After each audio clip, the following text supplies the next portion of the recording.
Hello everybody, today we'll be presenting around about the YIS Global Stock Pitch Competition. So, my name is Gabriel and my team's name is Lucas, and we are from Singapore National Junior College. So the company we chose is Broadcom, or rather known by the ticker Avago. So the reason why we chose this company is because it operates in the semiconductor and its software infrastructure industry, which means there's high growth potential in our current market scene.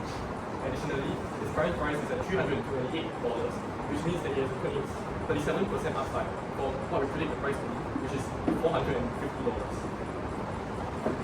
So Broadcom today is a mega cap leader with around $1.5 trillion in market capitalization, and its revenue is anchored by two segments: semiconductor solutions, especially given custom chips and networking, as well as software infrastructure, which expands its total accessible market and has clear capabilities for revenue growth.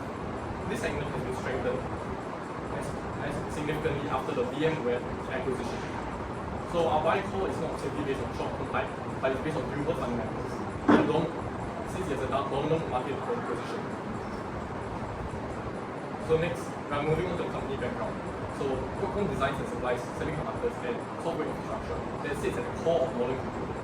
In semiconductors, it specializes in custom application-specific integrated circuits, connectivity, as well as networking components. This is the kind of chips that power data centers, cloud platforms, and next-generation AI infrastructure. On the software side, Broadcom owns enterprise-grade products, most notably VMware, which has become central to its strategy. A key point is that Broadcom's products are not optional, but rather embedded deep inside customer systems. Broadcom's chips have become so pervasive that an overwhelming share of internet traffic now touches this technology in some form. Now, for industry analysis, so Broadcom is leveraged to two large growing markets. First, the global semiconductor market was about $598 billion in 2025 and is projected to grow at around 10.6% compounded annual growth rate from 2026 to 2034.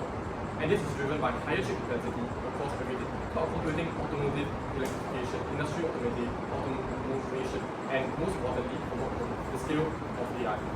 So secondly, Broadcom infrastructure has exposed it to around $200 billion in 2025 and is projected to grow at a 9% growth rate. So that matters because Broadcom has a large software platform with recurring revenue dynamics. So this allows it to not rely on semiconductors solely. So within these two markets, AI infrastructure is clearly one that will continue growing, and Broadcom is directly positioned to grow their custom accelerators as well as their networking products. So this allows Broadcom to be aligned with long-term industry expansion, both through chips and software. So now for the competitive positioning, which explains why Broadcom was set up in these markets, is because of its deep competitive moats. This is reflected in their large market share. So in networking, we can see that Broadcom holds around 80% market share in internet, switching, and routing. So this is exceptionally important, as well as its custom application-specific integrated circuits, which holds around 75% market share. So this is important because hyperscalers want to rely on these products instead of relying solely on GPUs. So next, on the software side, Broadcom's acquisition of VMware is its significant control over the virtualization market. So because of this, they hold around a 50 to 70% market share, and this will cause switching risky and time consuming if they want to switch to different software models. So lastly, we can talk about the revenue drivers. So what drives the growth of Broadcom is firstly the AI-driven demand for custom chips. So this is exceptionally important because Broadcom is a key supplier of custom semiconductors. So AI infrastructure is not only about compute chips, but it also depends on the networking and the ability to move data at scale. So because of this, and because of the large hyperscaler capex, this will directly benefit Broadcom, since Broadcom is the one supplying custom accelerators. So secondly, mergers and acquisition are to grow the company. So Broadcom has been known to use M&A to grow into adjacent markets to diversify revenue. The most obvious example is VMware, where it has strengthened their infrastructure and software segment by acquiring this company. Thirdly, Broadcom has high pricing power, and this is supported by switching costs and customer plans. So Broadcom has many products deeply embedded inside hyperscaler systems. So because of that, replacement is expensive and operationally risky. So as a result, Broadcom has high negotiating leverage, and this allows it to have high pricing power. Fourth, the long-term contracts and embedded partnerships. So Qualcomm has many contracts and partnerships with a lot of these large hyperscalers, and this allows it to have recurring revenue that is fixed and stable compared to other segments. Now, I'll hand over time to Lucas to explain the profitability. Hello, I'm Lucas, and I will be starting off with the financial advantages of Qualcomm's business. Firstly, they have a high gross margin of about 75% average over the past 2 years, and they have about a 40% operating margin and about a 31% return on equity. Despite a slight gross margin decline, operating margin improved, implying stronger cost discipline and reduced operating expenses. As operating expenses grew slower than revenue, this demonstrates efficiency gains and operating leverage. Secondly, I'll be talking about Qualcomm has achieved a 25% revenue CAGR over the past decade. This is driven by proprietary IP development, expanding AI infrastructure, and other acquisitions such as VMware. Thirdly, there will also be debt level. So even though Qualcomm has a considerably high total debt of about $65 billion, which is largely attributed to the acquisition of VMware, it is actually manageable due to their high revenue and income streams from VMware and their ASICs departments. And however, some may view that this reduces their financial flexibility, which will be discussed later. Now I will be talking about the valuation of Qualcomm's business. So via the DCF of equity model, we reached a target price of $515. We considered numbers such as revenue growth, which we supported with increasing AI demand and VMware software integration, as well as EBITDA margin, CapEx, WACC, and exit multiple of 40x EBITDA. Using all of these numbers, we were able to reach an intrinsic value of $515 per share. As for why we did not use the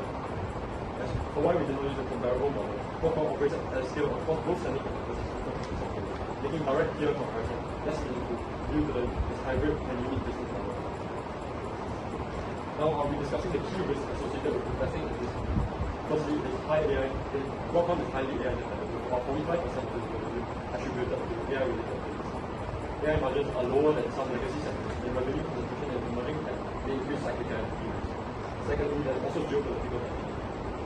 Qualcomm relies on global supply chains such as partners such as TSMC and other hyperscalers across the world, and increased geopolitical tension and tariffs will negatively impact revenue and valuation.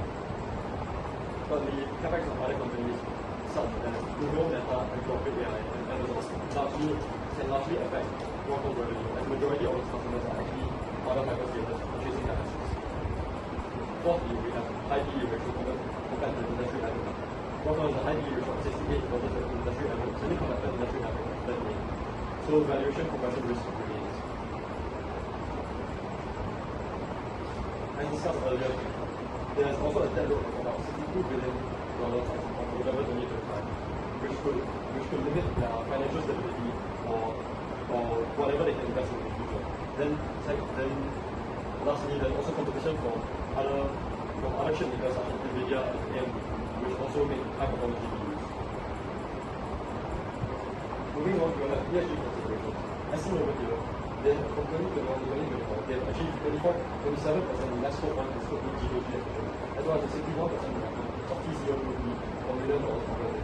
They are also committed to a net zero future where they have basically no emissions.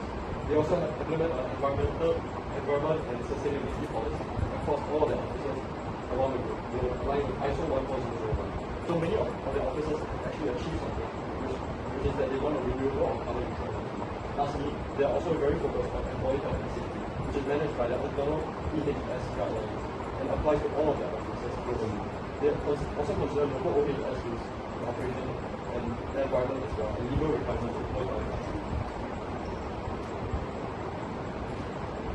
Honestly, AI is actually a structural growth driver for this company Qualcomm, because AI significantly benefits them through increasing demand for their ASICs, high performance, and also the fact that they are an industry leader in high performance internet switching and connectivity solutions. Infrastructure software integration, such as VMware, also included AI into the software. So one example of this is actually VCF 9.0, which integrates private AI services, enhancing Qualcomm's role in enterprise AI.